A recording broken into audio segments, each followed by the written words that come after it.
Krishna will begin with our prayers. Om Jnanatimidandhasya Jnananjana Shalakaya Chakshuro Nritam Yena Tasmai Shri Gurave Namaha Namo Vishnupadaya Krishna Pristhaya Bhutale Srimate Bhaktivedanta Swami Niti Namine Namaste Saraswati Deve Gauravani Pracharine Nirvishesha Shunyavadi Paschatya Deshutarine Jai Shri Krishna Chaitanya Prabhu Nityananda Shri Advaita Gadadhar Shivasadi Gaura Bhaktavrinda Hare Krishna, Krishna Krishna, Hare Hare, Hare Rama, Rama Rama, Hare Hare.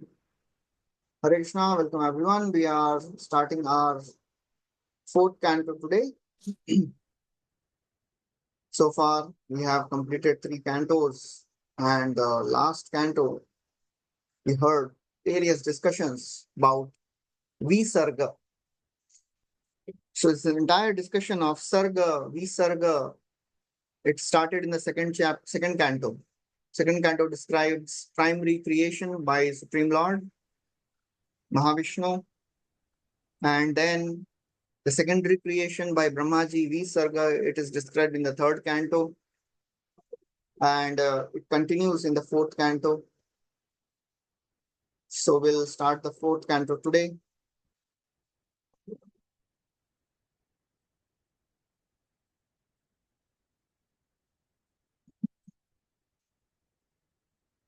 So the fourth canto, Maitreya Muni starts describing the dynasty of the daughters of Swayambhuva Manu. It had started in the third canto, where Vidurji had asked about the family of Swayambhuva Manu. Swayambhuvasya Rajarshi Sattama. So he tells Vishwaksena Kathayasho, says, because Swayambhuva Manu, he is such a great devotee, and he has taken shelter of the Supreme Lord Vishwaksena Ashrayo Hyasav. So can you please describe and tell me the story of the dynasty of Swayambhuva Manu? So in response to that question, Vidurji, he describes, Maitreya Muni describes the dynasty of Devahuti. He describes how Swayambhuva Manu, he had 3 daughters and 2 sons. 3 daughters were Devahuti, Akuti, and Prasuti, and 2 sons, Priyavrat and Uttanpad. And he starts the discussion by describing the dynasty of Devahuti. He describes the marriage of Devahuti and the birth of Kapila Dev, the entire Kapila Devahuti Samvad, the Sankhya philosophy that is described in the third canto. And now in the fourth canto, he continues the description of the dynasty of other daughters of Swayambhuva Manu. So in this fourth canto, the first chapter, the descendants of the 3 daughters headed by Akuti are described. Let me share the slide, share the screen.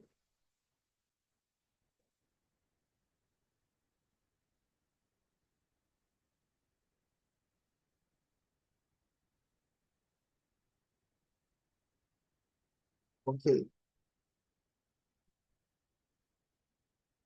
So as in every canto, in this canto beginning also, Vishwanath Chakravarti Thakur offers his obeisances to Sri Guru, Sri Krishna, and Sri Shukadev Goswami. So he says in this fourth canto, there are 31 chapters, and there is description of Visarga. Visarga means the creation by Brahmaji, creation of all the various types of living entities. So he describes in brief what is going to happen in this fourth canto. In the first chapter, Manu and Manu's daughters are described. Then in the 6 chapters, the description of the Daksha Yajna will be there. And then remaining 5 chapters will describe the story of Dhruva Maharaj. Then the 11 chapters will describe the story of Prithu Maharaj. And the last 8 chapters will describe the story of Prachetas. So the storyline goes like this. He had asked about, Vidurji had asked about the dynasty of Swayambhuva Manu in the third canto, and the remaining part of the third canto describes the family of Devahuti. And now in the first chapter, 3 daughters will be described, and then some of the stories of Yajna and Dattatreya will come there. And then there will be a description of the daughters of Akuti. Akuti had one of the sons as Yajna, and Dattatreya will also be described. Then while describing the story of Prasuti, Prasuti had 16 daughters. Out of those 16 daughters, 15, they had children. And the 16th one didn't have children, Sati. So Vidurji asks the reason why Sati didn't have child. Then the entire description of the Daksha Yajna comes. Why Sati left her body. And then after describing the chapters of Daksha Yajna, he continues the story of the dynasty of Swayambhuva Manu. All the 3 daughters are done. He starts the description of Uttanpad. That is in the 8th chapter of the 4th canto. So now the question is, why Maitreya Muni described Uttanpad first? Because Priyavrat was the elder one. He should have described Priyavrat's story first. Reason is, He's a Grahastha. Uttanpad Maharaj was a Grahastha and Priyavrat went to forest. Okay, that is there. But Vishwanath Chakravarti Thakur says, Maitreya was eager to describe the story of Dhruv Maharaj. So that's why he described about Uttanpad first. And then the entire story of Dhruv Maharaj comes, and the descendants of Dhruva is described. And while describing the descendants of Dhruva, the story of Prithu Maharaj comes, then Prachina Barhi comes, and then the sons of Prachina Barhi are Prachetas. So that's how the entire lineage of Uttanapad is described in the 4th canto. Then in the 5th canto, the lineage of Priyavrat Maharaj is described in 15 chapters of the 5th canto. Priyavrat, his son was Agnidra. Agnidra's son was Anga not Anga, this I'm forgetting name. Priyavrat's son was just a minute.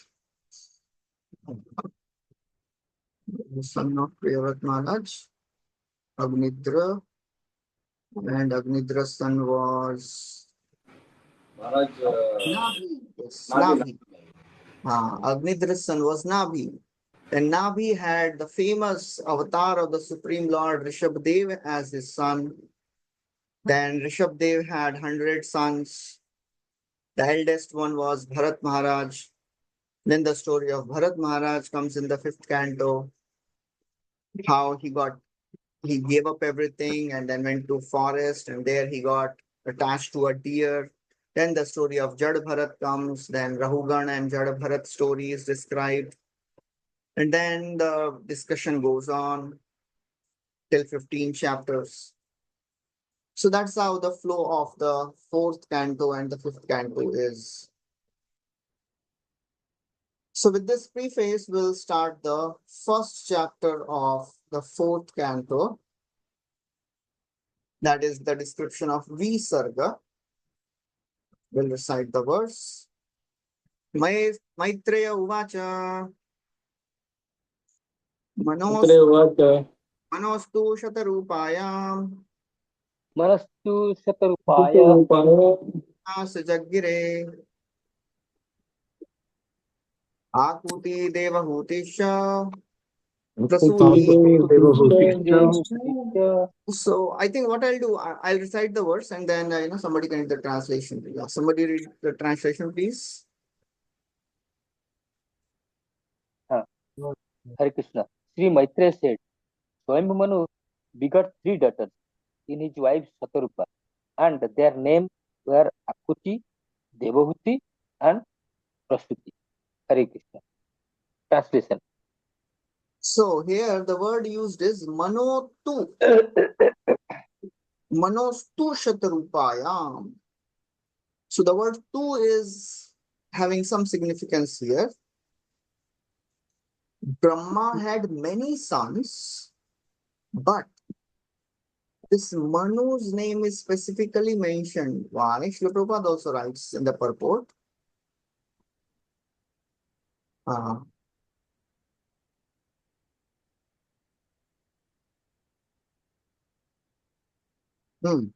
Brahma had many other sons, but Manu's name is specifically mentioned first because he was a great devotee of the Lord. So that is the emphasis of the description. Wherever a description is given, all the speakers of Bhagavatam, they focus on describing the great devotee's story first. Therefore, here the special emphasis is given on Manos too. Although Brahma has many sons, but this Manu, he is a great devotee. So Srila Prabhupada,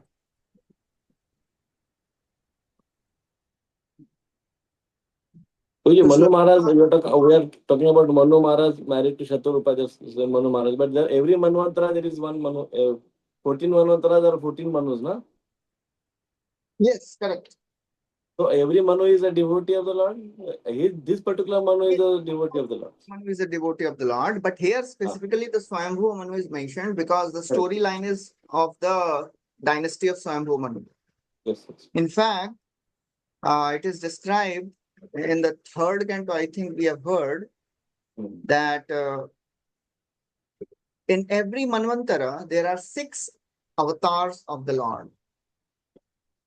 And they are all involved in the administration of that Manvantara. Manvantara, Manudeva, Manuputra, Sureshwara, Rishayo, Amshaavatarasta, Hare Shadvidam Uchyate.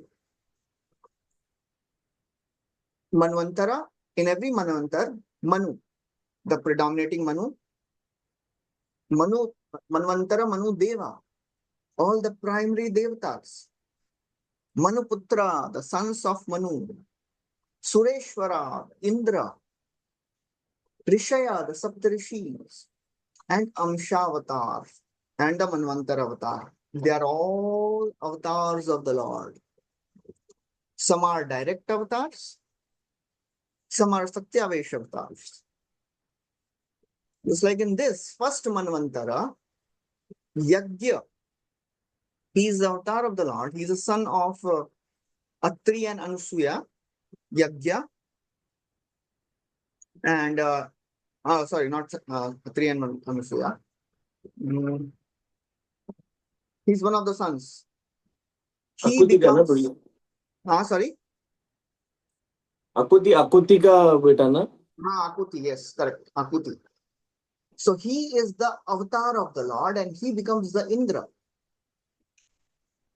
So Manu, Manuputra, Manvantara, Manu Deva, the Devatas, the primary Devatas, Manuputra, the sons of Manu, just like in this case, Priyavrat Maharaj and Uttanpad, Sureshwara, Indra, Rishaya, the Saptarishis, and Amshavata. They are all Hare Shad Vidam Uchyate. They are all avatars of the Lord. So that is the description given always. So here, the special emphasis is given on Swayambhuva Manu because he is such a great devotee of the Lord.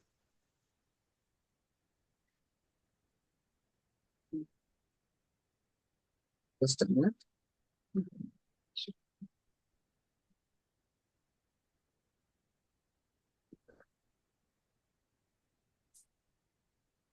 Okay. So in this purport, Srila Prabhupada, just like Vishwanath Chakravarti Thakur offers obeisances to the disciplic succession, Srila Prabhupada is offering obeisances to the disciplic succession here. His Guru, Bhakti Siddhanta Saraswati Thakur, then Lord Sri Chaitanya Mahaprabhu, and then the 6 Goswamis, and ultimately Radha Krishna. And Srila Prabhupada also gives a brief of the entire 4th canto. It has 31 chapters, and how the various chapters describe various things. First chapter, the 3 daughters of Swayambhu Manu. Then the next 6 chapters, Daksha story. Then Dhruva story in next 5 chapters. Then 11 chapters, Two Maharaja story, and then the next 8 chapters, the activities of Pracheta. So all this is described. Okay. Akutim ruchaye pradat api bhratri matim nipah putrika dharmamashritya shatarupānumoditaha. Translation. Akuti had 2 brothers, but in spite of her brothers, King Swayambhu Manu handed her over to Prajapati Ruchi on the condition that the son born of her to return to the Manu as his son. And this he did in consultation with his wife Shatarupa. So what Swayambhu Manu did, she handed his daughter Akuti, he got her married to Prajapati Ruchi with one condition. In the beginning only, this Swayambhu Manu, he had a condition. He told Prajapati, I am giving you my daughter, but I want your son to be my son. I'll adopt your son as my son. And he did this in consultation with his wife Shatrupa. So the question is, Swayambhu Manu already had 2 sons. Why he wanted one more son? Srila Prabhupada writes. Srila Prabhupada writes about this Putrika Dharma. The word used here is Putrika Dharma Mashritya. What is this Putrika Dharma? Sometimes a sonless person offers his daughter to a husband on the condition that his grandson be returned to him to be adopted as his son and inherit his property. This is called as Putrika Dharma. Which means that by execution of that by the execution of the religious rituals, one gets a son, although one is sonless by one's own wife. So that is Putrika Dharma. But here, already Swayambhu Manu had 2 sons. Why he wanted the son of his daughter? Because he was aware that the son of Akuti will be the avatar of the Lord himself. He was ambitious to have Supreme Lord appear as his son and grandson. That was ambition. That's why he told that, please give me your son. Prajapati sa Bhagavan Ruchistasyamajijanat Mithunam Brahma Varchasvi Paramena Samadhina. Translation.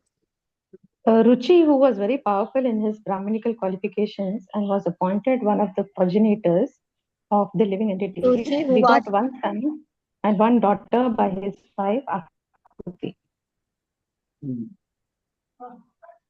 So this Ruchi, she begot 2 children.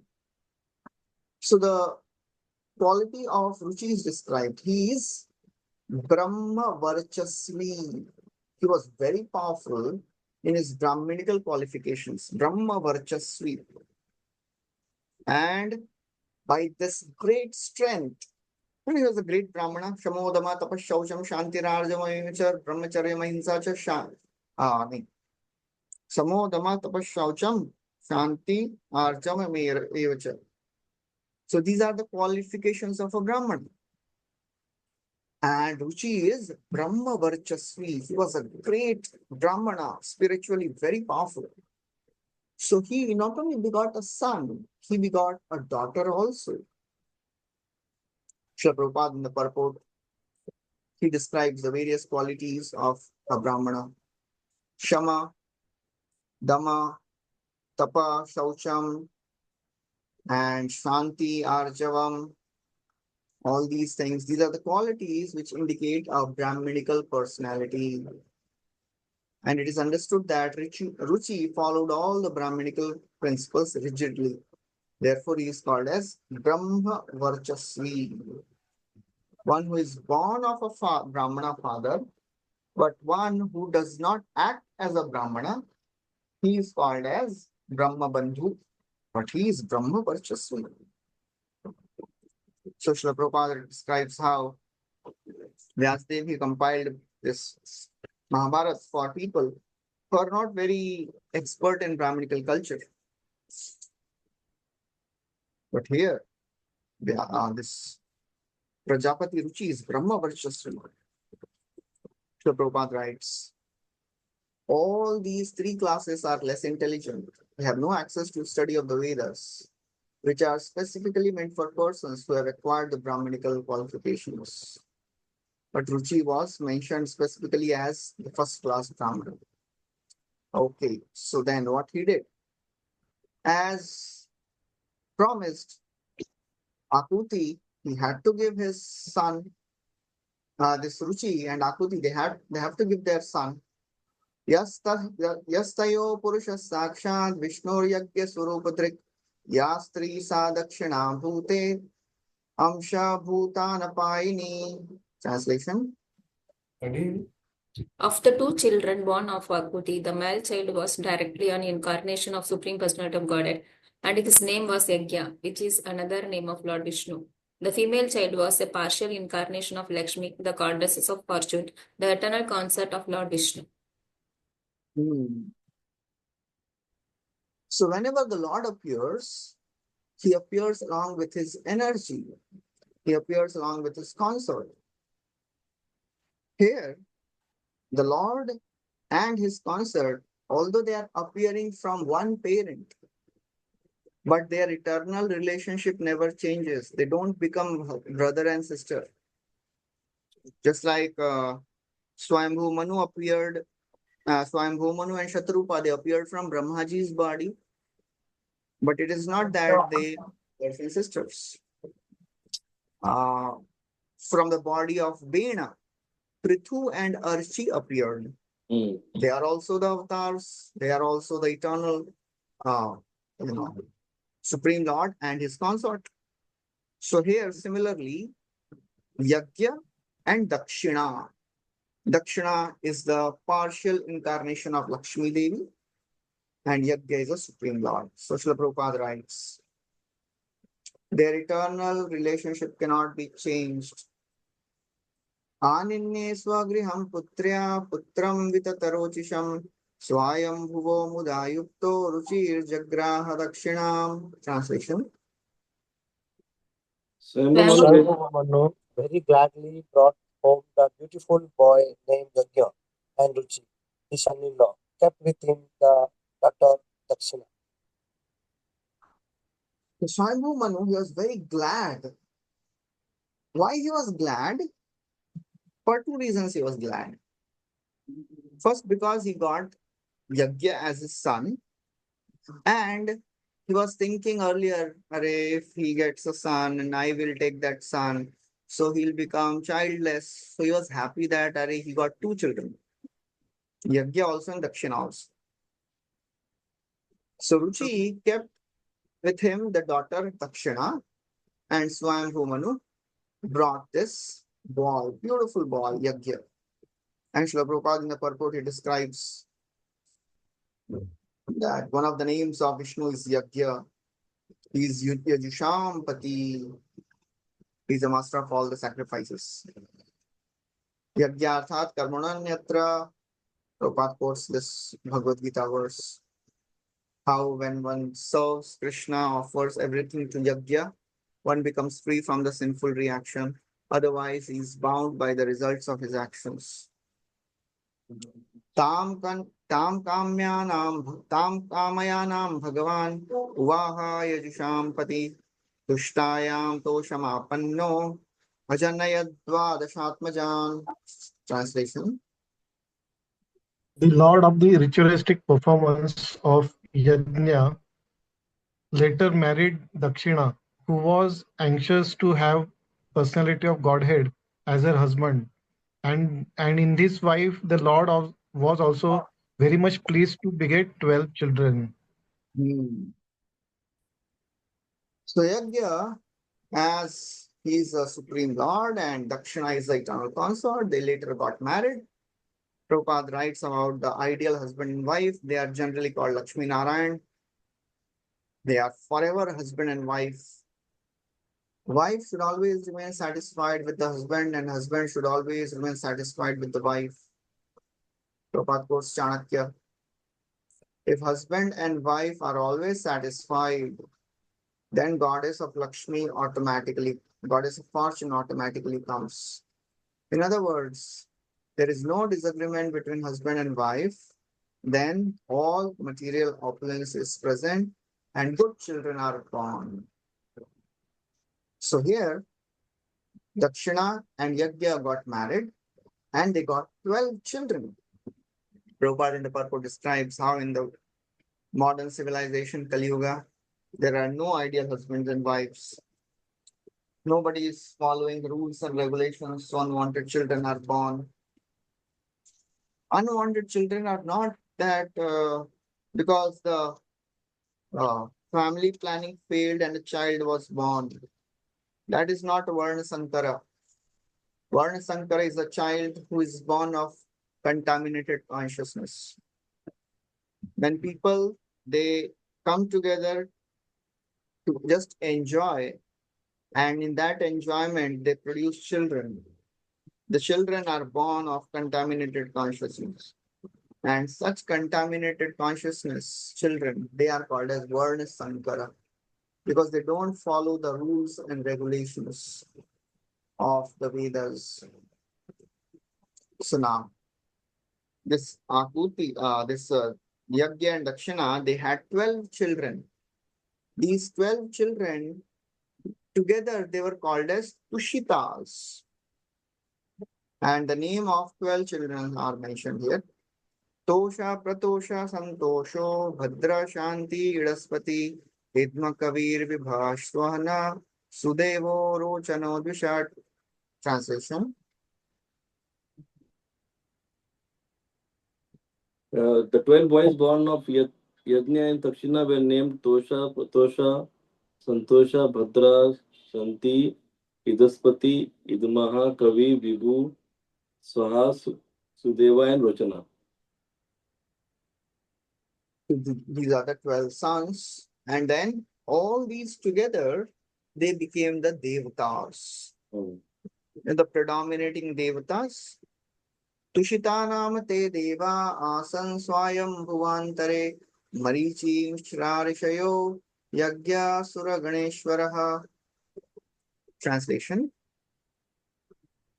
During the time of Shambhu Manu, these sons all became the demigods collectively named the Tushitas. Marichi became the head of the 7 rishis, and Yajna became the king of the demigods Indra. Okay. So Vishwanath Chakravarti Thakur writes in this purport that incidentally, the 6 types of beings who preside during that Manvantara are described in 2 verses. It will be explained later. The verse which we discussed, Manvantara, Manur, Deva, Manuputra, Sureshwara, Vishayo, Amshavatarascha, Hareha, Shadvidam Uchyate. These are all the avatars of the Lord. So now, the Devtas, the Tushitas became the Devtas. And this Yajna, who is the person, who is the Supreme Lord himself, he became the Indra. He took the role of Indra, and he is the Manvantara avatar also. So that is how The Lord, he takes two roles in the first Manvantar. He becomes the Indra also, and he becomes the Amsha Avatar also, the Manvantara Avatar also. Okay, so now he starts the description of the Priyavrata and Uttanapad. Priyavratottanapadao Manuputrao Mahojasau Tatputra Pautra Naptrinam Anuvrittam Tadantaram. Translation. Swambhu Manu's two sons, Priyavrat and Uttanpad, became very powerful kings, and their sons and grandsons spread all over the three worlds during that period. Yeah. So these two verses, 8th and 9th, describes the various people, the 6 avatars of a Manvantara, 6 expansions. Manu, Deva, the Devtas. Tushitas became the Devtas. Manuputra, they are described in the next verse. Priyavrat Tanpad. Sureshwara, the Indra, that is Yagya. Rishaya, the Rishis, the headed by Marichi. They are not described here. And Amshavatar. Yagya becomes Amshavatar also. Devahuti Madatata Kardamayatmajam Manu Tatsambandhi Shutaprayam Bhavata Gadato Mama. Translation. My dear son, Swayambhu Manu handed over his very dear daughter Devahuti to Kardamuni. I have already spoken to you about them, and you have heard about them almost in full. Yes. So in the third canto already he has described about the various details of Devahuti. In the 8th canto, if you see the 8th canto, Shukadeva Goswami being a Trikalagya, he describes all the 14 Manvantaras. Because Parikshit Maharaj, he asked Shukadeva Goswami about the description of the Manus. In the 2nd canto, the 8th chapter, the questions by Maharaj Parikshit. So in response to that, he started describing the story of first Manvantara, Swayambhuva Manu. That went on for 2 cantos. 3rd and 4th canto. 3rd, 4th, 5th canto. 3 canto, केवल एक ही मनवंतर पे बोलते हैं, first मनवंतर. Then 6th canto was a little deviation. And then 7th canto, 6th and 7th canto passed by in describing some of the other avatars, other stories. So in the 8th canto, Parikshit Maharaj said, I asked about 14 Manvantaras, and you have spent 7 cantos in 1 Manvantar. What about the remaining 13? वो कब बताएंगे आप? So in the 8th canto, Shukadeva Goswami summarized all the remaining Manvantars. And in the course of describing remaining Manvantars, various stories, wonderful stories come. Story of Vamanadev, story of Samudra Manthan, and all that. Gajendra. Because in every Manvantara, the Amshavatar comes, the Lord comes. He says in the 6th Manvantara, the Lord appeared as Gajendra. Oh, Gajendra ka story. Lord appeared to save Gajendra. Oh, Gajendra ka story बताइए. फिर दूसरे Manvantar में अच्छा, Lord appeared as Ajita to support the Mandar mountain. Oh, Samudra Manthan ka story बताइए. That's how the stories go on in the 8th canto. So now he continues. So Devahuti के बारे में तो बता दिया है मैंने. अभी वो he continues. दक्षाय ब्रह्मपुत्राय प्रसूतिं भगवान मनु प्रायच्छद्यत्कृता सर्ग त्रिलोक्यां विततो महान. Translation. Swayambhuva Manu handed over his daughter Prasuti to the son of Brahma named Daksha, who was also one of the progenitors of the living entities. The descendants of Daksha are spread throughout the 3 worlds.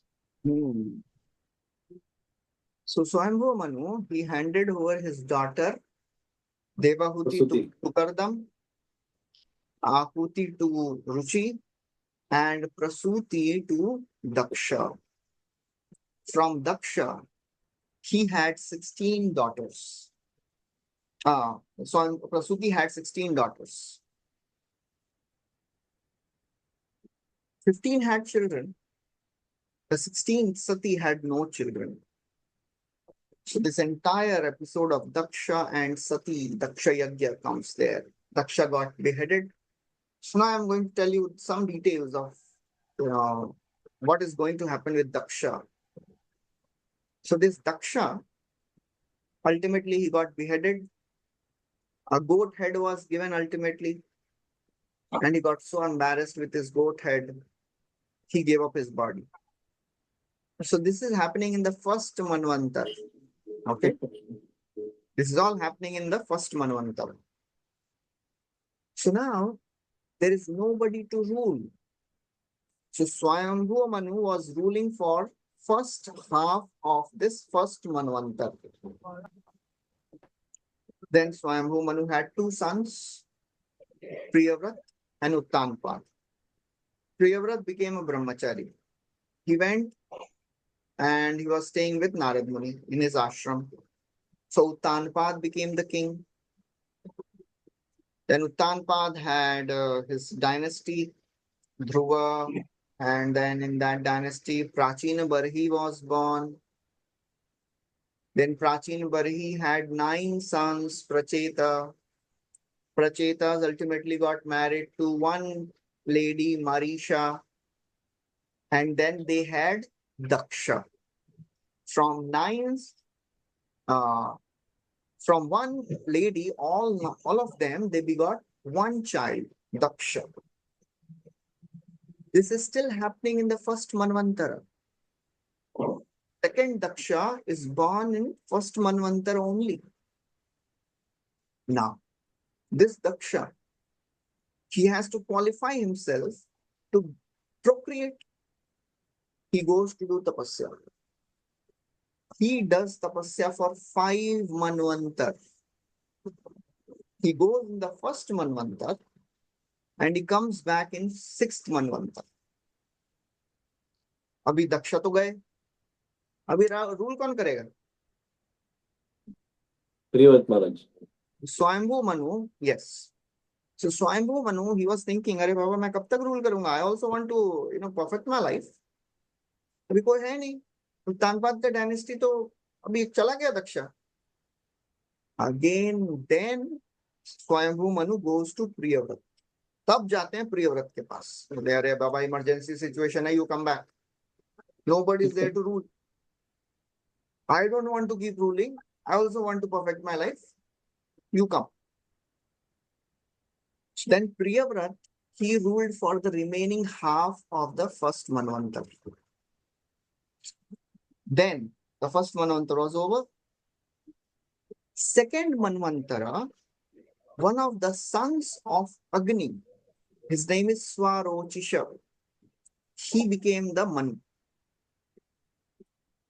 In the 3rd, 4th, and 5th Manvantar, this Priyavrat, he had 3 sons, Uttam, Tamas, and Raivat.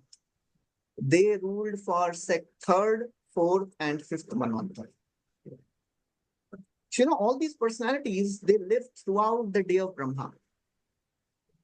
पूरा जीते हैं, अभी भी हैं ये लोग. They are still there.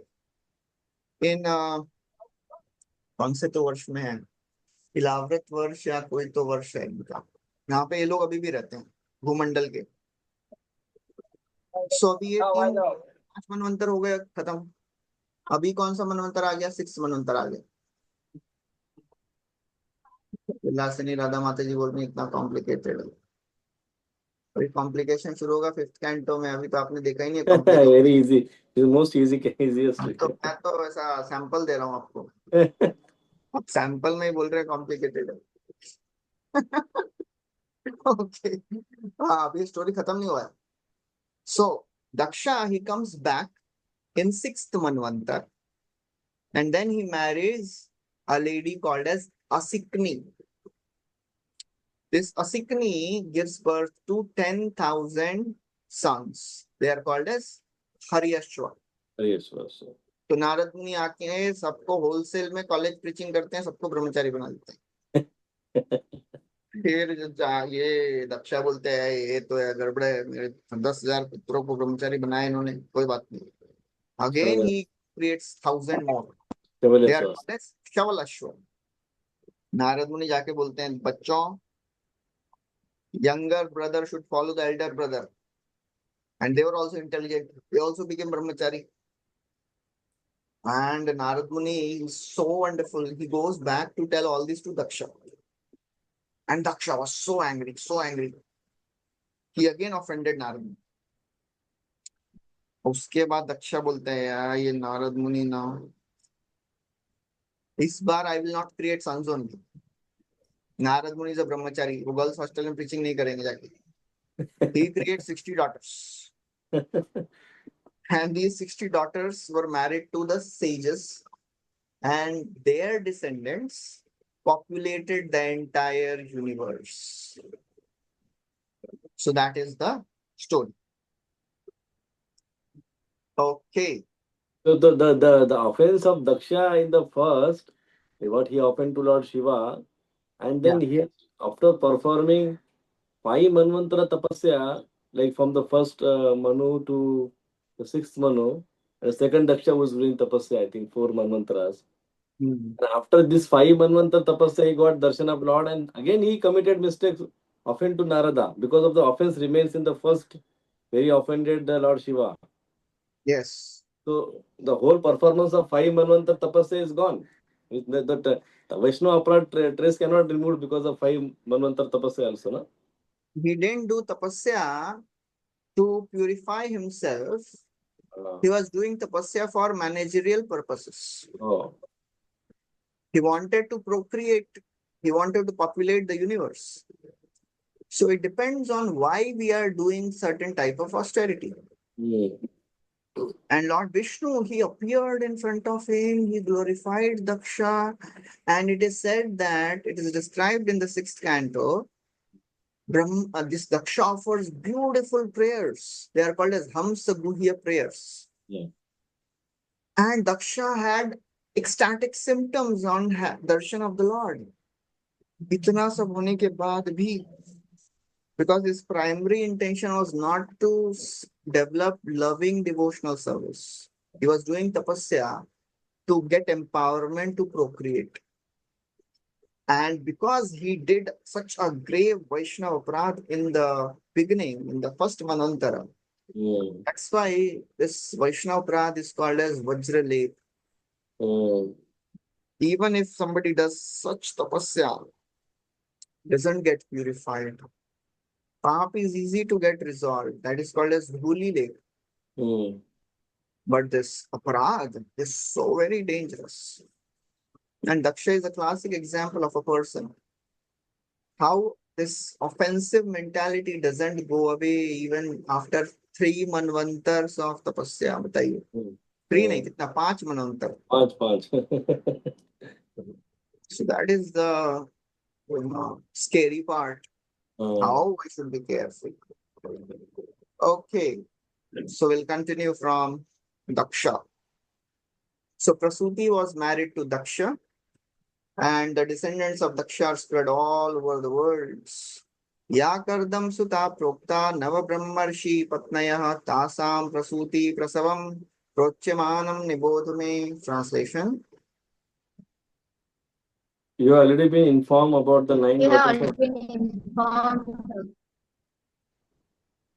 Yes, continue, Mother. about the 9 daughters of the Kardama Muni who were handed over to the 9 different sages. I shall now describe the descendant of those 9 daughters. Please hear from me. Okay.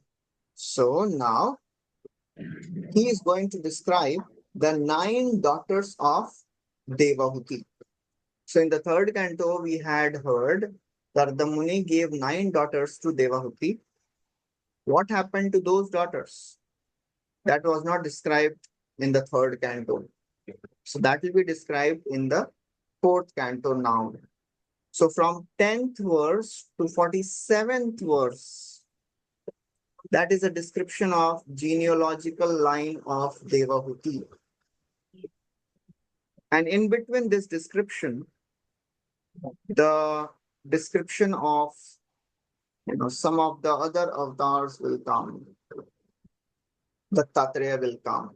Sati, Atri and Anusuya, that will be described. Okay. So there is a in purport in Vishwanath Chakravartin's purport. There is one word. The another version has Shattar Brahmrishi. What is Shattar Brahmarshi, Prasuti Prasavam. Shattar Brahmarshi, कहाँ पे है ये? नव ब्रह्मर्षि पत्नया में यहाँ पे बोल रहे हैं सत्तर ब्रह्मर्षि. He is not giving any details, so I can't comment on it. I don't know about that. Okay, anyways, we'll continue. Patni ma mariche stutala shushuve karadamatmaja kashyapam purnimanam cha yayorarupitam jagat apuritam jagat. Translation. Kardama Muni daughters Kala, who was married to Marichi, gave birth to two children, whose names were Kashyapa and Purnima. Their descendants are spread all over the world. Okay, next verse, translation please. I, dear Vidura, of the two sons, Kashyapa Purnima begot three children, namely Viraja, Vishwaga, and Devakulya. Of these three, water which was the lotus feet of the personality of Godhead, and which later on transformed into branches of the heavenly planet. So here is an interesting description. So Kashyap and Purnima, they are the two sons of Marichi and Kala. One of the daughters of Devahuti is Kala. She was married to Marichi. She had two children, two sons, Kashyapa and Purnima. So this Purnima begot three children, Viraja, Vishwaga, and Devakulya. So Devakulya is that predominating deity of Ganga. That is what is described here. Devakulya, Vishwanath Chakravarti Thakur writes, Devakulya was the name of the daughter, and in other birth, she became the divine river Ganga because of the divine act of washing the Lord's feet. Now, 15th is important. One daughter. That lotus feet got washed during that Vaman avatar Leela, na? Yes, correct. So that the Viraja, the Viraja is there mentioned some was Viraja river to come back. And this is the Devakulya. I am not sure about this. I have asked few devotees, but I could not get some understanding about this. But this is the only description I have heard. Viraja, Vishwaga, and Devakulya. So Devakulya became Ganga. So who is this Viraja? She is not Viraja. Maybe some personality. Viraja. So, because the river of this separating the material world and spiritual world is Virja river. So will it be the same or different? I'm not sure. Okay. Now the 15th verse describes one very, very great daughter of Devahuti, that is Anusuya. Atre patni Anusuya Trin Jagyeshu Yasaha Sutan Dattam Durvasa Samsomam Atmesha Brahma Sambhavan. Translation. Anusuya, the wife of Atri Muni, gave birth to three very famous sons, Soma, Dattatreya, Durvasa, who were partial representations of Lord Vishnu, Lord Shiva, Lord Brahma.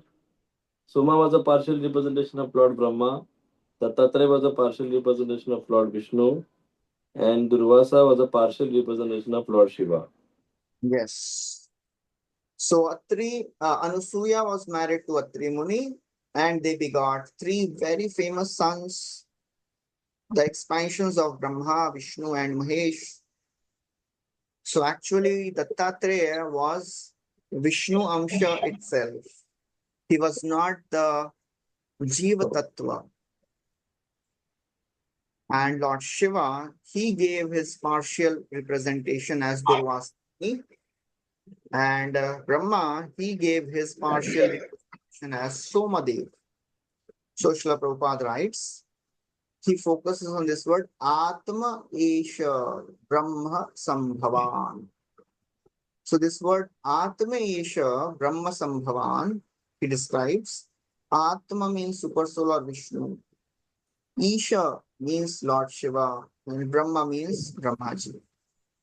So the Lord himself became the Dattatreya, Atma. It was not that Lord sent one of his representatives. He came himself.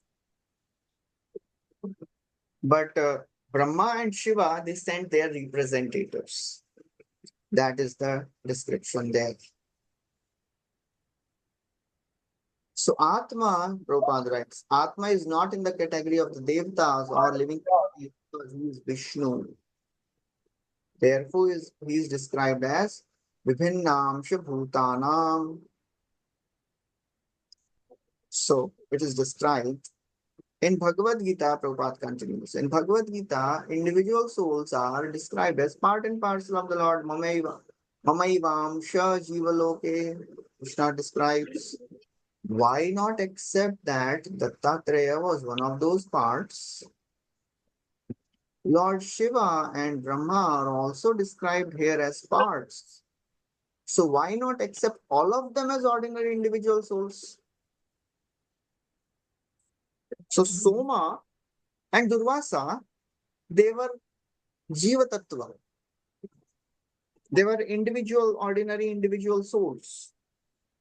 But Dattatreya was not ordinary individual soul. He was Vishnu Tattva.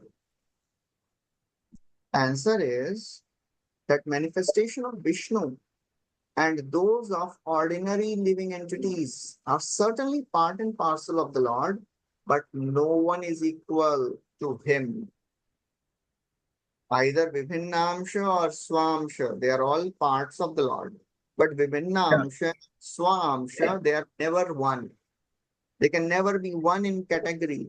The Jiva Tattva and Vishnu Tattva, they are always different. But in the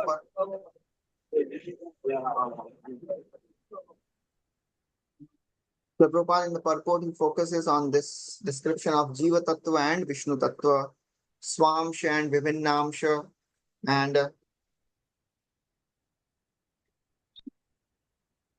Prabhupada also describes how Vishnu has, Krishna has 100% powers, 100% qualities. Vishnu has 94. Then Shivji has 84. Brahma has 78. So Prabhupada writes all that. So it is corresponding to Lord Krishna has 64 qualities. Vishnu has 60 qualities, 4 qualities less. What are these 4 qualities which Lord Vishnu doesn't have, which Krishna has? Venu Madhuri, Rupa Madhuri, Venu Madhuri, Leela Madhuri, Rup Madhuri, Venu Madhuri, Leela Madhuri,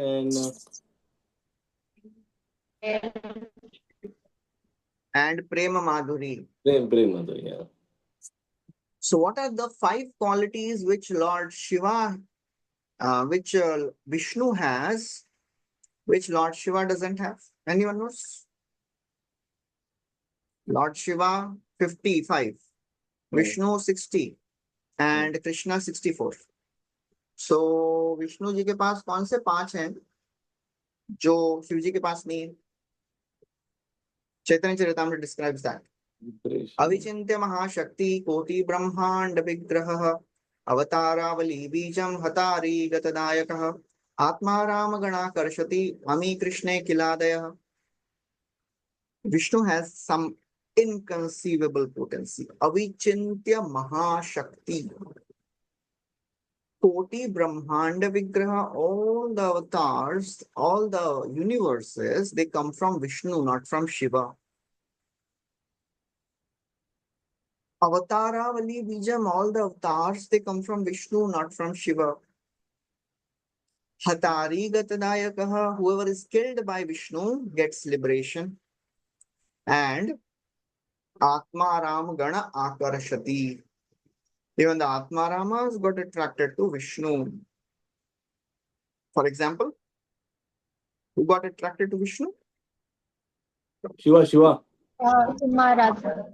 Aram, 4 Kumaras. Kumara. तस्यारविंद नयनस्य पदारविंद Kinjal कमिश्र तुलसी मकरंद वायु वो श्लोक है ना, उसमें पूरा story है. 4 Kumaras going to the Vaikuntha Jai Vijay wala episode. So these are the 5 qualities of Vishnu which Lord Shiva doesn't have. Okay, now what are the 5 qualities of Lord Shiva which Brahmaji doesn't have? So it is described. सदा स्वरूप संप्राप्त सर्वज्ञ नित्य नूतनः सच्चिदानंद सांद्रांग सर्वसिद्धि निषेवतः. सदा स्वरूप संप्राप्त, Lord Shiva never falls down from his position. He never gets entangled in Maya like ordinary Jiva, like Brahmaji. Sarvagya, he is also omniscient. Nitya Nutanaha, he is ever young. You will never find a photo or painting of Lord Shiva as an old person. He is always young like Krishna. Satchidananda Sandranga, his body is not material like Brahma. He has a spiritual body. Satchidananda, he is a Sandra Anga. Sandra means concentrated form of Sat Chit Ananda. Sarva Siddhi Nishevataha, he has all the mystic siddhis. So Srila Prabhupada writes about all of these. Okay, so now, after hearing this description, Vidurji, he asks a question. Because he heard, अरे Brahma, Vishnu, Mahesh, सब अत्रि के पुत्र कैसे हो गए? So he gets this inquiry. Vidura uvacha अत्रेर्गृहे सुरे श्रेष्ठा स्थिति उत्पत्त्यंत हेतवः किंचित् चिकीर्षवो जाता एतदाख्याहि मे गुरो. Translation. After hearing this, Vidura inquired from Maitreya, my dear master, how is it that the 3 deities, Brahma, Vishnu, Shiva, who are the creator, maintainer, and destroyer of the whole creation, became the offsprings of the wife of Atri Muni? Wow. So here, a very wonderful story is coming. And interestingly, we have heard a different story about, Brahma, Vishnu, and Mahesh, how they appeared as sons of Atri and Anusuya. How these, one time Narad Muni goes and he tells about the chastity of Anusuya to all the 3 predominating goddesses, Lakshmi, Saraswati, and Durga. And they feel, they start thinking, how is it that she is so chaste? We want to test her chastity. So all of them, they tell their husbands, you go and test the chastity. All of them come and they come as Brahmanas and they say, we want some bhiksha. So Anusuya, she says, okay, I'll give you bhiksha. They say, no. We have a particular way of accepting. If somebody is having some clothes on, we don't accept bhiksha from that person. So how can a chaste wife appear naked in front of a Parpurush? So she says, okay. I have also one condition. All of you become my sons as small children. And then she feeds them milk. So this is a story which we have heard. And here's a different story, apparently different story is given.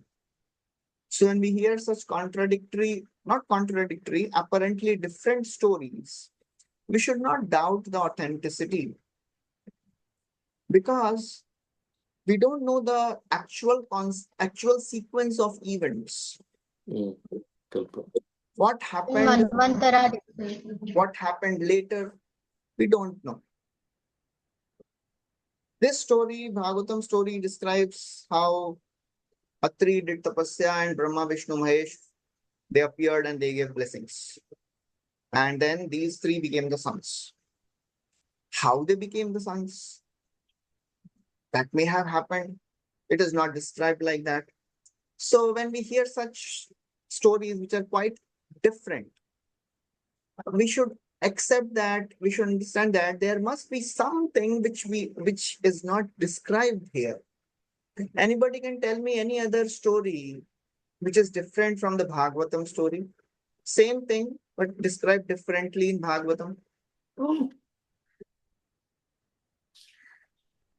She puts water, water from the Atri Muni's Kamandalu and make them small child. हाँ नहीं, वो तो ये वाला story हो गया ना। और कोई दूसरा स्टोरी है जो भागवतम में अलग है और दूसरे पुराणों में, महाभारत में अलग है?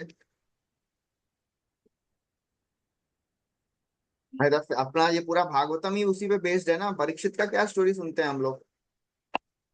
परीक्षित को श्राप दिया तो ही made an entire palace and fort, and he covered himself with lots of armies, and this Takshaka came hiding as a worm in the fruit, and he ate that fruit, and then from that fruit Takshaka came out. यहाँ पे तो भागवतम पूरा different ही story है ना? He gave up everything and sat on the bank of Ganga, completely fearless. So these two stories are completely different. Same व्यक्ति ने अलग अलग स्टोरी क्यों लिखा है? It may be different perspective of the same story.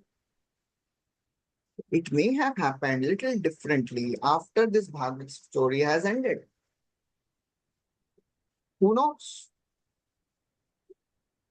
So we should never think, अरे दोनों अलग अलग चीजें कैसे बोल सकते हैं एक ही लोग?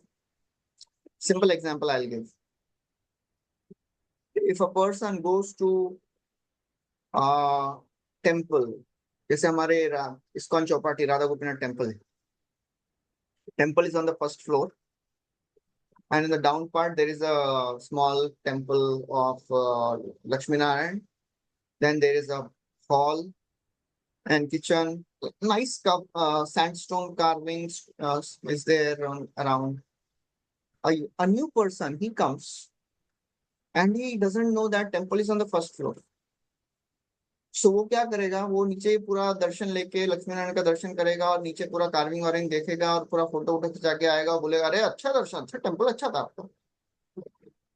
And the second person who knows the temple is on the first floor, he will not see anything down. He will go directly up and he will look. He will take the darshan of the deities. कौन सा dress पहना है? He will tell his story completely differently. अरे भगवान ने आज ये पहना था. तो ये बोलेगा किधर भगवान थे? नीचे तो केवल लक्ष्मी नारायण थे ना, नीचे तो और कुछ था ही नहीं. अरे वो भगवान का इतना अच्छा दर्शन था, ड्रेसिंग ये वाला कलर है, क्या बोल रहे हैं ये तो पूरा डिफरेंट है.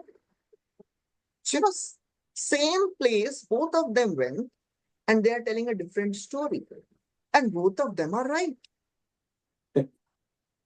So that's how, the stories of Puranas, they may be explained differently. They are explained by different people who have different perspectives. Another example I'll give. ये ग्रैंड रोड स्टेशन के बाहर ना ब्रो जी, bus stop पे Swaminarayan temple नाम है और photo हमारे चौपाटी का है. हाँ वैसा ही है. Another example I'll give.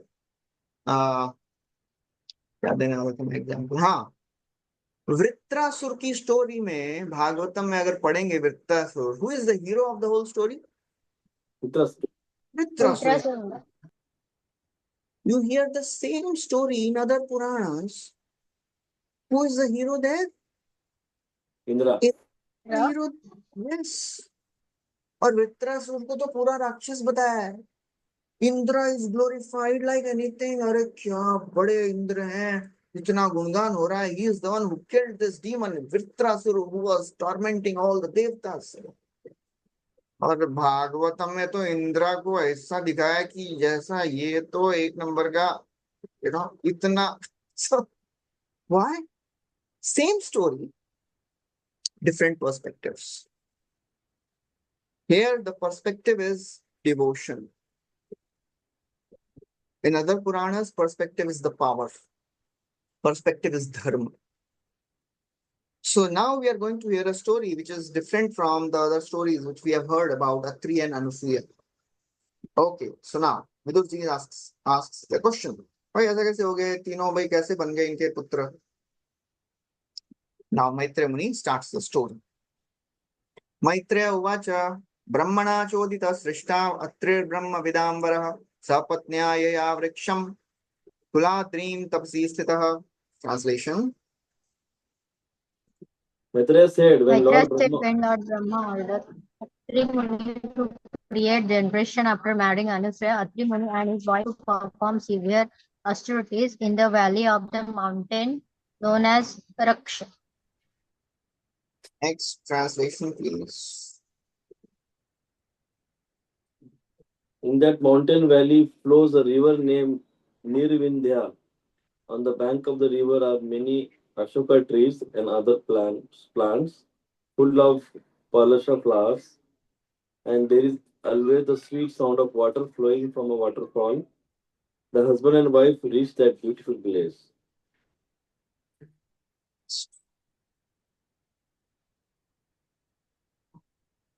Translation, please. Next verse. In that mountain valley flows a river named Nirvindhya. There, the great sage concentrated his mind by the yogic breathing exercises and thereby controlling all attachment.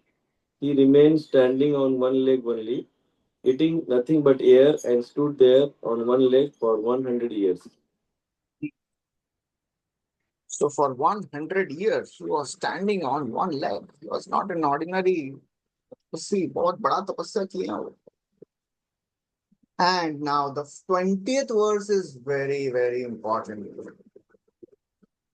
This one verse tells the philosophical understanding of Atri Muni. We'll recite this verse. Sharanam tam prapadyeham ya eva jagadishwarah prajam atma samam mahyam prayachatva iti chintayan. Translation. He was thinking, May the Lord of Universe, of whom I have taken shelter, kindly be pleased to offer me a son exactly like him. Okay, Sharanam tam. किसकी शरण ले रहे हैं? Tam. Unto him. So this is a very important word.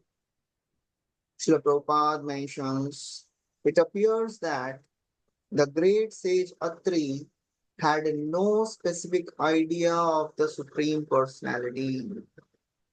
It is so very interesting. Atri is a son of Brahma.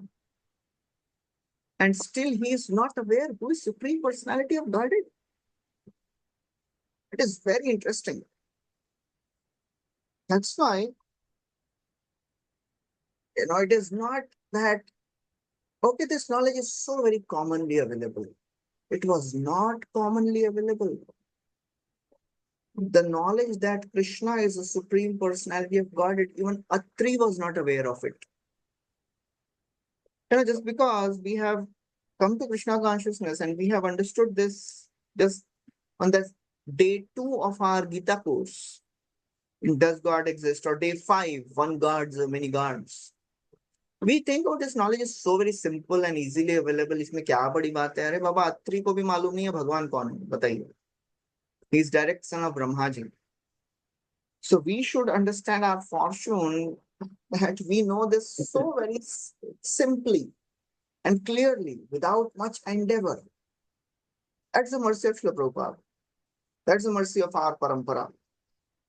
Prabhupada give example of Saraswati, no? हाँ For this concept, Prabhupada give example of Saraswati. हाँ, वही उसका story बताते हैं प्रभुपाद। हमारी संस्था में बच्चा भी जानता है भगवान कौन है। सब बड़े बड़े साधु बैठते हैं और प्रभुपाद पूछ रहे हैं भगवान कौन है, तो बोलते हैं अरे महाराज स्वामी जी, इसके लिए बहुत सारे वेद पढ़ने पड़ेंगे, तब जाके पता चलेगा भगवान कौन है। So Saraswati was playing and Prabhupada calls her, बोलते हैं who is God? She says Krishna is supreme personality। बोलते हैं अरे हमारी संस्था में बच्चा भी जानता है। So that's the glory of the Prabhupada. It's so very rare. So what he is praying, Sharanam Tam Prapadyeham. I am taking shelter of that personality who is Jagadishwara. He is sure of one thing. There is one personality who is Jagadishwara. But he doesn't know who is that. And what is he asking from that person? Praja. He wants son. He doesn't want him as son. He wants a son like him. That is another difference. Prajam आत्म समम, आपके जैसा पुत्र चाहिए, आप पुत्र के रूप में नहीं चाहिए। That is the difference. Thinking like this, prayachatva iti chintayan. That was his thought process. As he was doing tapasya, he was thinking, may the Lord, who I take shelter, be pleased to offer me a son exactly like him. So it is like somebody writes a letter to a district collector without knowing his name. लिख रहे हैं to whomsoever it may concern, district collector. नाम नहीं मालूम और बोल रहे हैं अरे जो भी है district collector, वो मेरे को ये प्रॉब्लम से निकालो. That is how he is telling, whoever you may be, please give me a son. Srila Prabhupada writes, he is not a pure devotee for two reasons. Because he doesn't know who is God, and he doesn't want God to be his son. He wanted a son like the Lord. So that is the difference. Srila Prabhupada writes, the Vedic mantras gave us information of the Supreme Lord. So Atri Muni concentrated his mind upon Supreme, even without knowing his name, just to beg from him a child exactly on his level. This kind of devotional service, in which the knowledge of God is lacking, it is also described in Bhagavad Gita, where Krishna says, Chaturvidha bhajante mam jana sukritino arjuna. So, although he had a desire to get son like a child, therefore, he is not supposed to have been a pure devotee, because he had a desire to be fulfilled and his desire was material. He had a material desire, son like the Supreme Lord. He didn't want Supreme Lord as his son. That is very important. This desire was material because he did not want the Supreme Lord himself, but only a child exactly like him. If he had desired the Supreme Lord as his child, he would have been completely free of material desires. But because he wanted like Supreme Lord, his desire was material. Therefore, Atri Muni cannot be counted among the pure devotees. Now, when we hear the prayers of Gajendra, Madrek Prapanna Pashupasha Vimokshanaya Muktaya Bhuri Karunaya Namolayaya, बोलते जाते हैं वो. Whole series of verses Gajendra speaks without taking the names. He didn't know the name of the Lord. But you know what's the difference between the prayers offered by Gajendra and prayers offered by Atri? While offering the prayers of Gajendra, because he was a devotee in his past life, Apparently, in the beginning, he was not aware who is Supreme Lord, but in the due course of offering prayers, he came to this conclusion, oh my Lord, now I don't want to get liberated from this crocodile. I want to get liberated from this material bondage.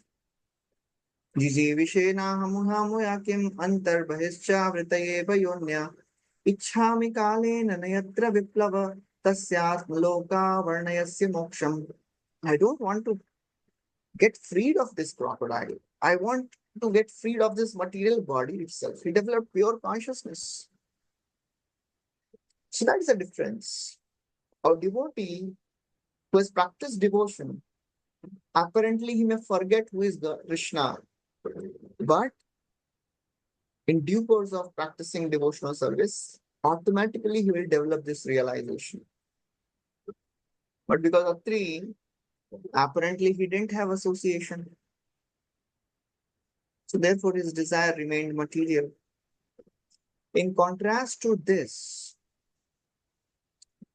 Nabhi, it will come in the fifth canto. Nabhi, he also wanted son. And Atri also wanted a son. What was the difference? Atri wanted a son like Supreme Lord. Nabhi wanted Supreme Lord to be his son. Atri was in confusion. कौन भगवान है मालूम नहीं है उनको. Nabhi had no confusion. Who is God? He knew Krishna is Supreme Lord, and he had employed priests to do yajna, and the Lord appears, and the priests, they say, oh my Lord, we are very sorry. Now we called you for some material motive. This Nabhi wants son, and he wants you to be his son. So Lord says, I am very pleased by the devotion of Nabhi, and therefore I have appeared to give him benediction. And he says, actually, Nabhi wanted a son, who is equal to Lord. So the Lord says, well, there is nobody equal to me. I will only become your son. So Nabhi is described as a devotee who worshipped the Lord apparently for a material desire, like a desire for a son, but because he wanted Supreme Lord as his son. In the next chapter, it is described that Nabhi developed the Vatsalya Bhava. He became a pure devotee. So that is the difference between the desire of Nabhi and desire of Atri Muni. Okay, so now we'll read a little quickly. Translation, next verse. When Atri Muni was engaged in these severe austerities, a blazing fire came out of his head by virtue of his breathing exercise, and that fire was seen the three principal deities of the three worlds. Next. At that time, the three deities approached the hermitage of Atri Muni, accompanied by the denizens of the heavenly planets, such as the celestial beauties, the Gandharvas, the Siddhas, the Vidyadharas, and Nagas. Thus they entered the ashram of the great sage, who had become famous by his austerity. Next. The sage was standing on one leg, but as soon as he saw the three deities had appeared before him, he was so pleased to see them all together that despite great difficulty, he approached them on one leg.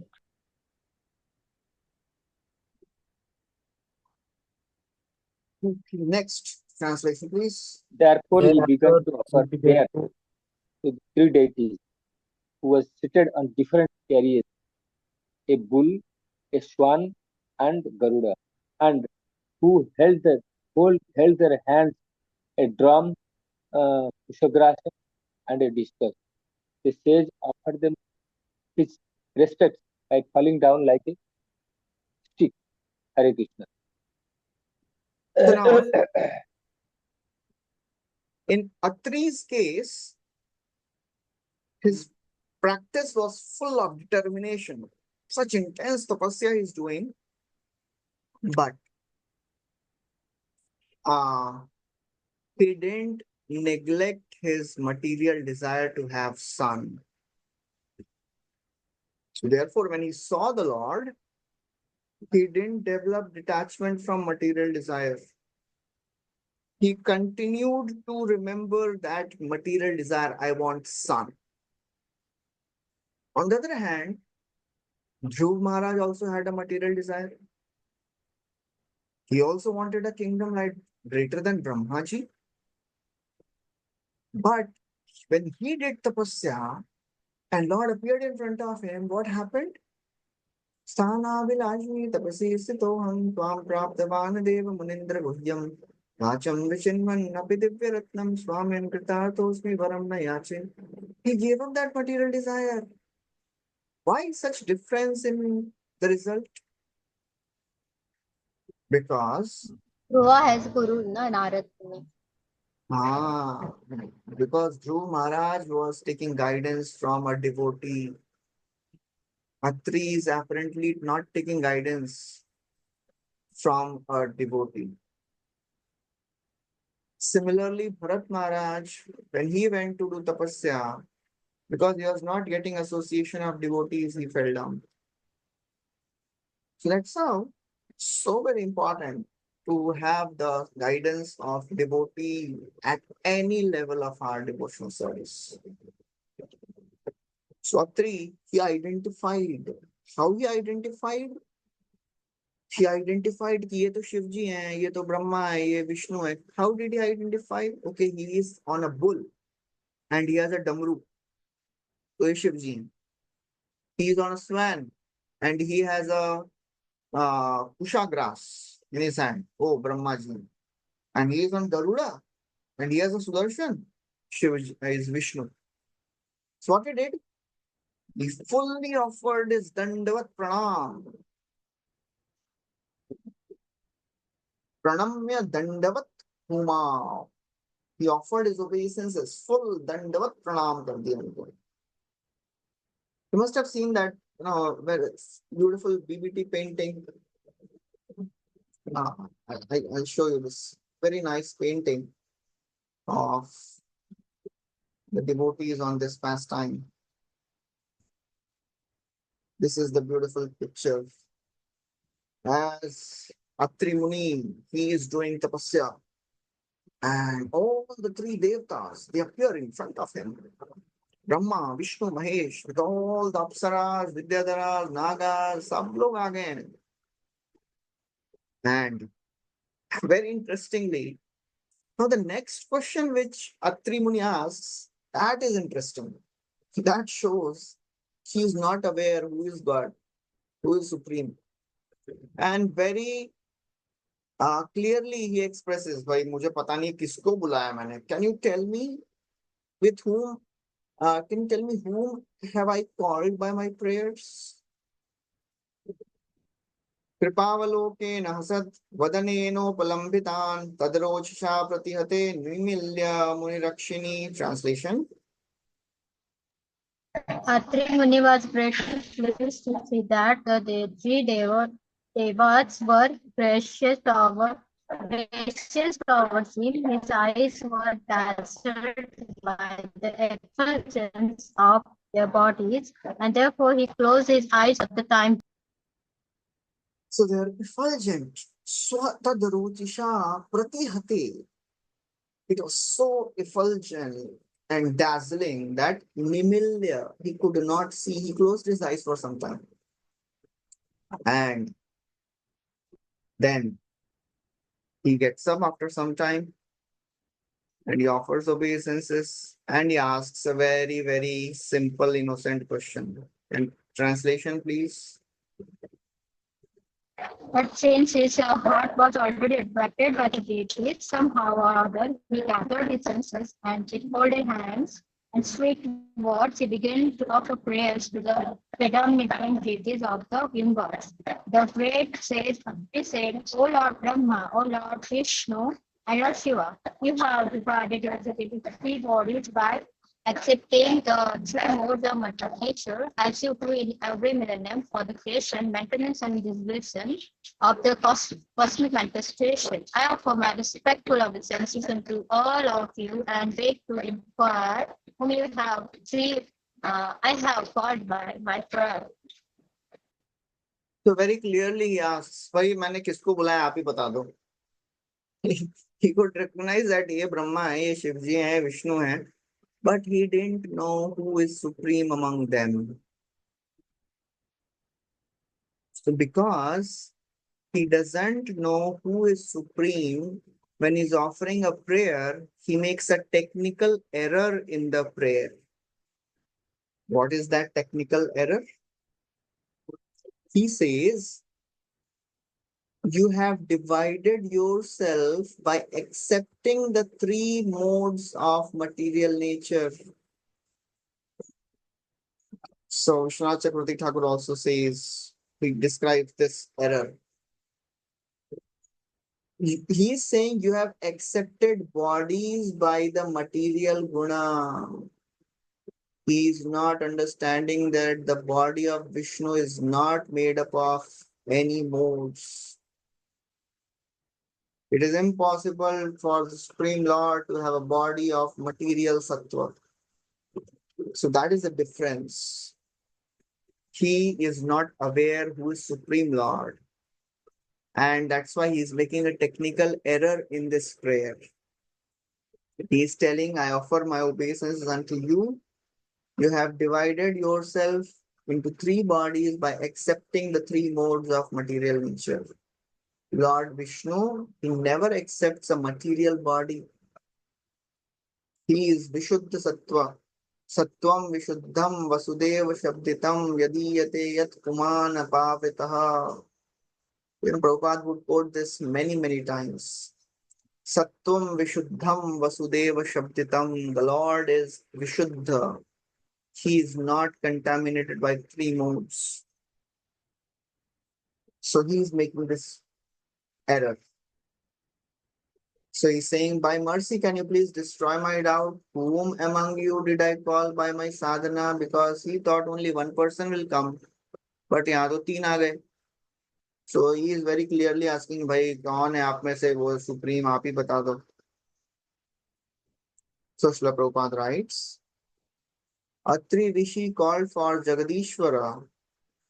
The Lord must exist before the creation. Otherwise, how could he be the Lord? If someone constructs a big building, this indicates that he must have existed before the building was created. So Vishnu, the Supreme Lord, must be transcendental because this world, it is made up of three gunas. And if somebody who is making this world, he is also one of the modes, is also under the modes, how is he supreme then? That is the logic. The Supreme should be beyond the modes. Then only he can create the modes, right? That is the explanation which Prabhupada is writing here. Swatri, he was doubtful. He didn't know about the constitutional position of Lord Vishnu. But he was quite certain that कोई तो होगा जिसने ये ब्रह्मांड बनाया है, Jagadishwara. So he is asking, by who is the Supreme among you? Next verse. एको मयेह भगवान विविध प्रधानै चित्ती कृति प्रजननाय कथम नु यूयम् अत्रागतास्तनुभृता मनसोऽपि दूरात् ब्रूत प्रसीदत महानिह विस्मयो मे. Translation. Hare I Krishna. called I for called the for the Supreme Supreme Personality of Personality of Godhead, Godhead, desiring a desiring a son like son him, like and I thought of him only. But although he is far beyond the mental speculation of men, all three of you have come here. Kindly let me know how you have come, for I am greatly bewildered about this. हाँ. So ये बोल रहे हैं भाई मैंने तो एक को बुलाया, आप तीन आ गए हैं, ये क्या हो रहा है? He gets completely confused. He was surprised. Three of them have appeared. And when he asked, भाई किसको बुलाया मैंने? None of them said anything. They all are silent. So he's again clarifying his statement. Now in the previous verse also he said the same thing. I called for the Supreme, and can you please tell me whom have I called? No reply. So in this verse again he is clarifying. I called for the Supreme Lord desiring a son. I thought of him only. But all of you have, three of you have come. So please tell me how all of you came. So he's again clarifying. Next verse. Maitreya uvacha iti tasya vacha shrutva tasya te vidudharshabha pratyahu shlakshnaya vacha prahasyatam rishim prabhu. Translation. Great We sage take Maitreya continued. Upon hearing Atri Muni speaks in that way, the three great deities smiled and they replied in the following sweet words.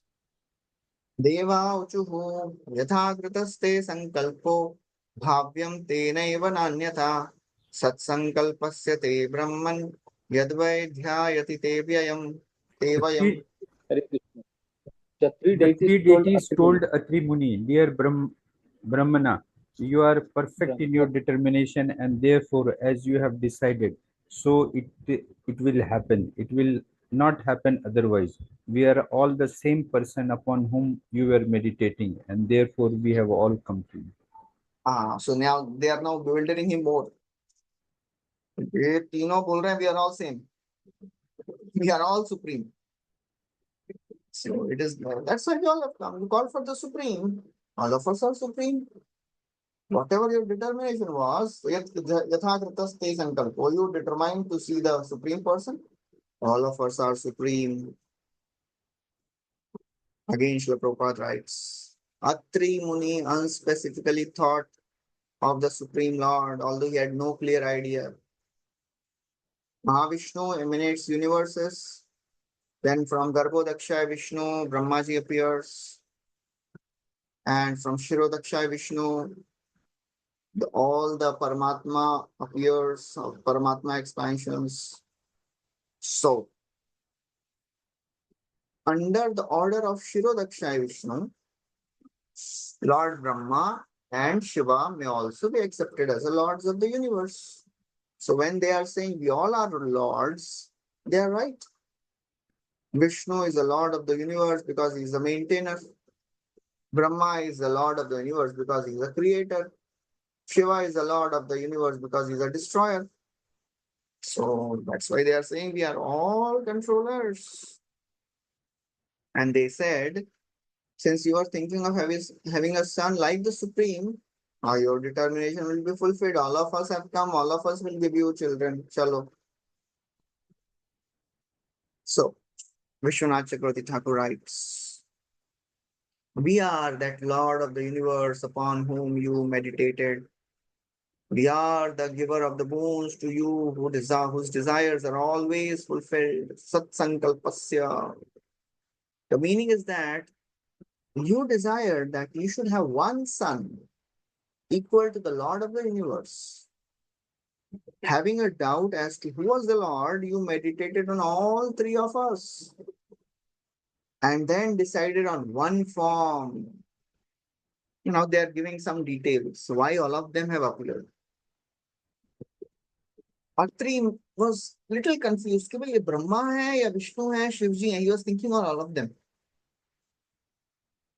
And he thought whoever among them is supreme, let them come. So among the three, let the real Lord come. He thought तीनों में से जो आ जाएंगे वो supreme होंगे. So the three of us having three powers in the universe have come here.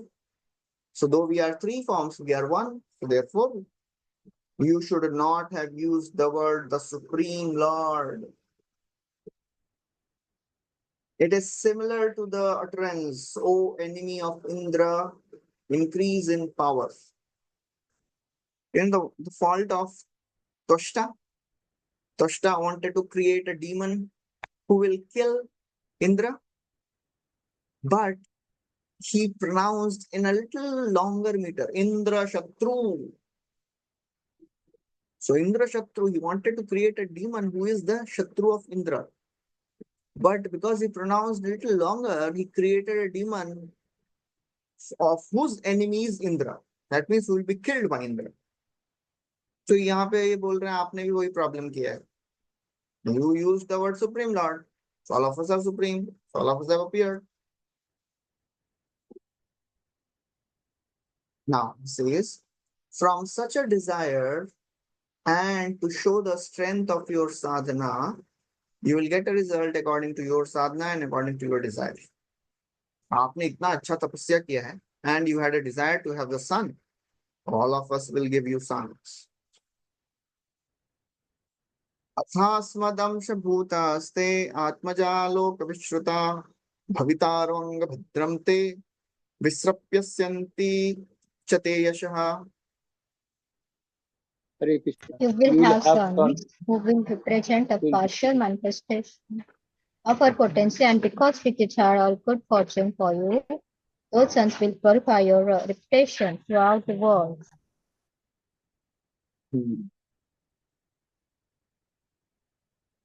Just a minute. So they say, all of us will give you a son.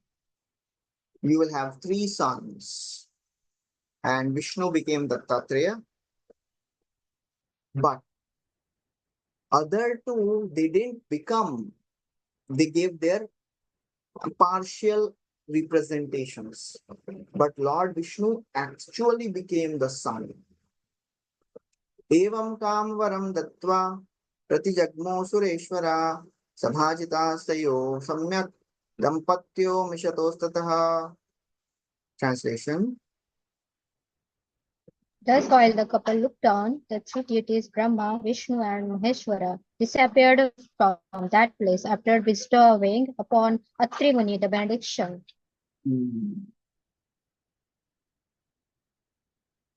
Then, in due course of time, these beautiful sons were born.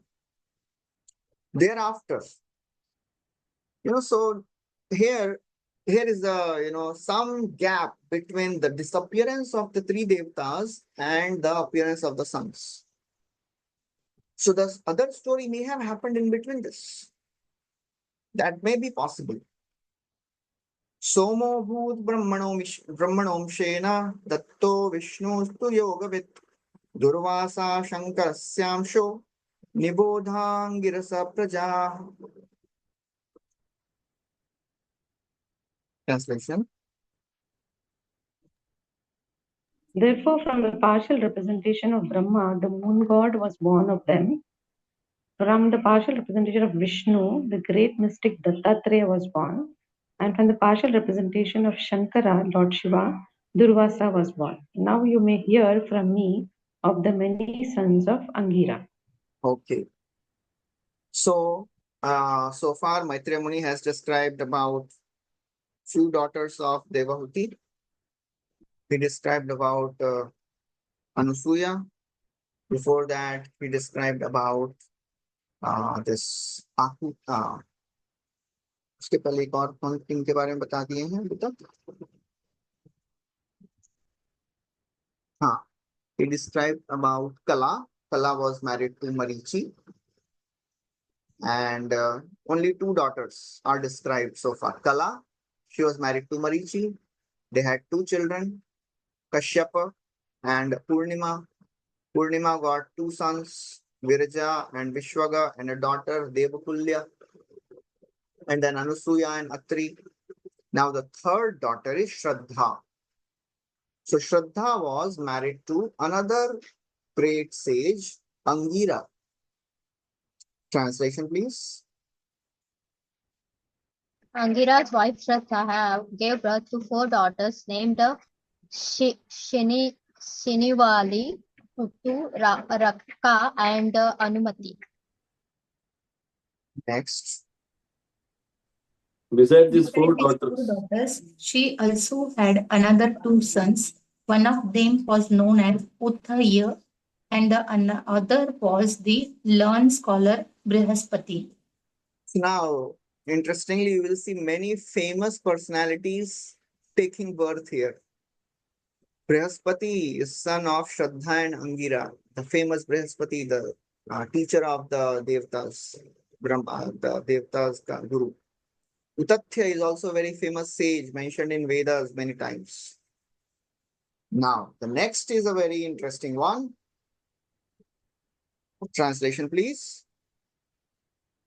Pulasya begot in his wife Haribahu, Havirbahu, one son of the name Agastya, whose next birth became the Grahini.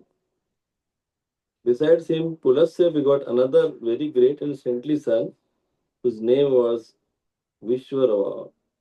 Okay, so now यहाँ पे बड़े बड़े लोग यहाँ पे प्रकट हो रहे हैं अभी. Agastya, he is the son of Havirbhu and Pulastya. Havirbhu is the fourth daughter of Devahuti. She was married to Pulastya, the very famous sage Pulastya, and he got Agastya Rishi. And एक दूसरे बहुत ही बड़े व्यक्ति हैं, उनका नाम है Vishrava. Anyone can guess? Anyone remembers who is this Vishrava? Vishwarava, after they accept the Vishwarava as a guru, na? I think. नहीं. Vishwasrava was the father of Ravana. Ah. Yes. So it is so very interesting. Vishrava, he was born in Swayambhu Manvantara, and Ravan तो 24 में इसका story है, युग चक्र. So it is little difficult for me to understand तो ये कैसे हुआ है, because लॉर्ड राम का जो स्टोरी सुनते हैं हम लोग, that has happened in. अच्छा, अभी कौन सा युग चक्र चल रहा है? अभी 20th युग चक्र प्रभु जी. 28th युग चक्र is going on. So this Ram का स्टोरी, जो रामायण का स्टोरी है, Valmiki Ramayan, he is writing the story of 24th युग चक्र के राम जी का स्टोरी है वो. So और ये तो अभी 7th मनवंतर चल रहा है. 7th मनवंतर के 24th युग चक्र के स्टोरी में हम लोग सुनते हैं रावण, और ये Vishrava takes birth in the first मनवंतर.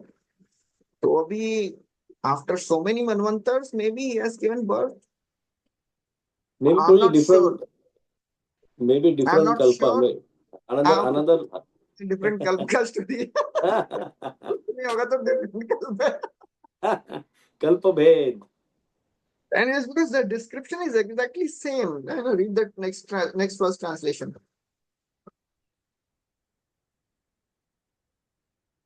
Vishrava had two wives. The first wife was Iravida, from whom Kuvera, the master of all Yakshas, was born, and the next wife was named Keshini, from whom three sons were born: Ravana, Kumbhakarna, and Vibhishana. Okay, same description is there. ठीक है.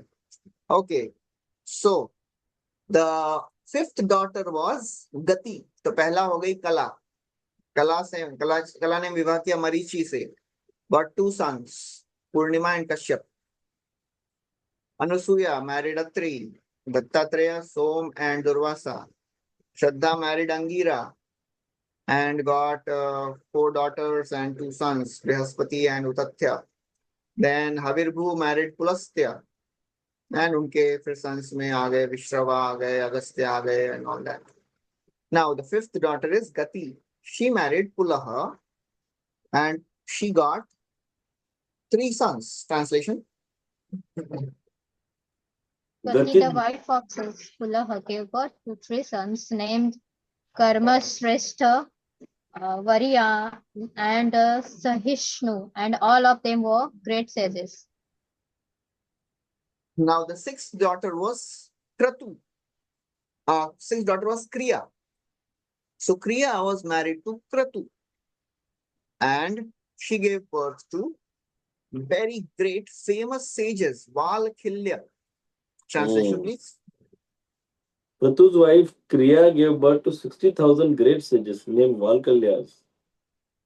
Valkilyas. All these sages were greatly advanced in spiritual knowledge, and their bodies were illuminated by such knowledge. So ये वालकिल्यस का अच्छा एक story है. They were so small. One time they fell down in a small puddle of water. So there was an avatar of the Lord who came to deliver them from a puddle of water. So ऐसा एक अलग story आता है भागवतम में आगे चल के. Anyways, next is Urja. So Urja also called as Arundhati. So Arundhati का विवाह किससे होगा? Vashishtha. Translation please. The great sage Vashishta begot in his wife Urja, sometimes called Arundhati, 7 spotless great sages headed by the sage named Chitraket. Okay. So who are these great sages? Translation please. Name of these 7 sages are as follows: Chitraketu, Surochi, Viraja, Mitra, Urbana, Vasubhu, Duman. Some other very competent sons were born from Vashishta's other wife. Okay. So now the 8th daughter, कितने हो गए? 8th daughter हो गई is Chitti. Chitti, she was married to another great sage called as Atharva. Translation. Chitti, wife Chitti, of wife same of the Chitra. sage Atharva, gave birth to a son named Ashwarisha by accepting a great vow called the Dhyansha. Now you may hear from me about the descendants of his Prabhu. Okay. So the 9th daughter is Khyati. Khyati married Bhrigu and she begot 2 sons and 1 daughter. Translation please. Sage Bhrigu was highly fortunate in his wife, known as Khyati. He begot 2 sons named Dhata and Vidhata, and 1 daughter named Shri. Was very much devoted to Supreme Person of Godhead. So after this, he continues the marriage of Dhata and Vidhata. Translation. The sage Meru had 2 daughters named Ayati and Niyati, whom he gave in charity to Dhata and Vidhata. Ayati and Niyati gave birth to 2 sons, Mrikanda and Prana. And who is this Mrikanda? Mrikanda is the father of Markande Muni. ये आ जाएगा अभी next श्लोक में. नहीं वो नहीं आता इसमें. चलो हाँ आता है ना. Next verse. Translation please. From Mrikanda, Markande Muni was born, and from Prana, the sage Vedasira, whose son was Usana Sukracharya, also known as Kavi. Thus, Kavi also belonged to the descendants of Bhrigu dynasty. So now Shukracharya is born, Brihaspati is born. These are all the great family of Devahuti. So in this way, this Maitreya Muni describes the story of the dynasty of Devahuti. So now, after describing the beautiful dynasty of Devahuti, Maitreya Muni in the end, 46 and 47 verses, he gives the Phala Shruti of hearing these names. इतना सारा नाम सुना, उसको क्या लाभ मिला? ते ते मुनया शत्तर लोकान सर्गैर भावयन् एष कर्दम दौहित्र संताना कथितस्तव शृण्वत श्रद्धानस्य सद्य पापहर परः प्रसूतिं मानवीं दक्ष उपये मे हि अजात्मजः. Translation. My dear Vidura, the population of the universe was thus increased by the descendants of these sages and the daughters of the Kartama. Anyone who hears the descriptions of this dynasty with faith will be relieved from all sinful reactions. Another of Manu daughters, known as Prasudi, married the son of the Brahma named Daksha. Okay. So he says, Shrindvata Shraddhadhanasya. In Bhagavatam, you will find many places the list of the names. One after another, the names of the kings are coming, names of the rishis, and इनके ये पुत्र, दो पुत्र हुए, and ninth canto is full of such things. नाम पे नाम आते जा रहे हैं, एक के बाद एक नाम, इनके राजा, उनके पुत्र ये, उनके पुत्र ये. So there, Sukadeva Goswami describes just by hearing these names, because these are the names of the great devotees, one gets purified. These are the great devoted kings. One gets purified by hearing the names of these great personalities. Srinvata Shraddhanasya Sadhya Papa Harah Paraha. One becomes freed of all the sinful reactions. So the last section of this, now, Akuti का हो गया, देवहूति का बता दिए, अभी बच गए प्रसूति. So he is describing now the dynasty of Prasuti. So Prasuti, she was married to Daksha. So what happened to her? Translation, please. Daksha begot 16 very beautiful daughters with lotus-like eyes in his wife Prasuti. Of these 16 daughters, 13 were given in marriage to Dharma, and one daughter was given to Agni. So 13 को धर्म को दे दिए हैं और एक को अग्नि को दिए हैं. So ये जो word आ रहे हैं ना, the names of these daughters are really wonderful.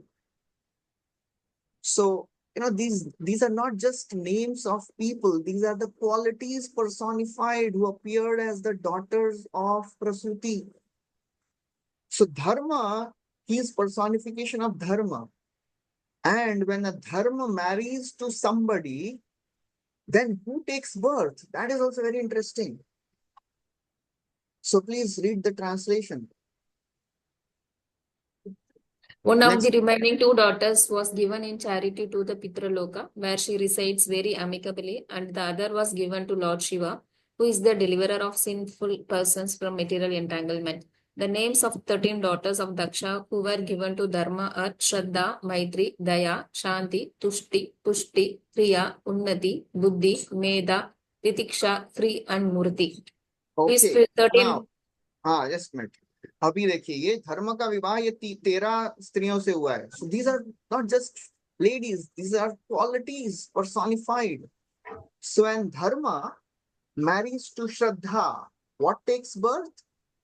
Shubha takes birth. One's life becomes auspicious. Shraddha, धर्म में श्रद्धा आएगी, life शुभ हो जाता है.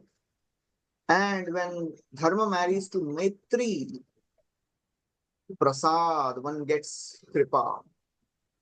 When Dharma marries Daya, one becomes Abhaya. When Dharma marries Shanti, one gets Sukh. When Dharma marries Tushti, one gets Muda, means happiness. When Dharma marries Pushti, one gives birth to Smaya. So what is this Smaya? Chakravarti Thakur writes, Smaya means enthusiastic to perform acts of dharma. When dharma marries kriya, it gives birth to yoga. It is now interesting. When dharma marries unnati, तो किसका जन्म होता है? दर्प. One may become proud when one becomes unnati. जब जीवन में प्रगति होती है तो क्या आता है? Pride may come. Arrogance may come, but Chakravarti Thakur writes, Smaya and Darpa, they produce generations of sinful people.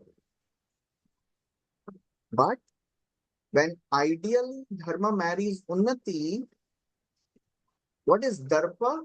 Expert in austerity and yoga. One becomes expert in tapasya. That is the outcome of Dharma marrying Unnati. And when Dharma marries Buddhi, what takes birth?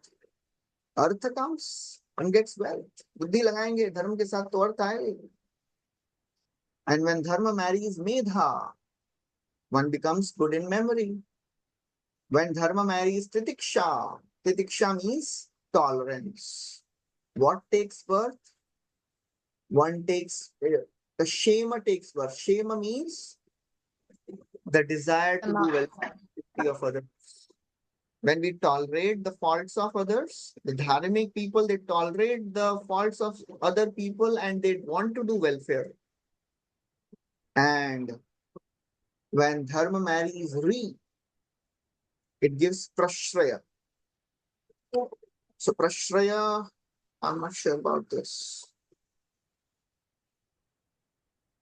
Last is very important. Dharma married murti. She is the reservoir of all these qualities. Murti is the reservoir of all these qualities and she represents Shuddha Sattva. So when Dharma marries Shuddha Sattva, then the Supreme Lord takes birth. Beautifully, it is described. So now, after this, the birth of Naranarayan Rishi are described.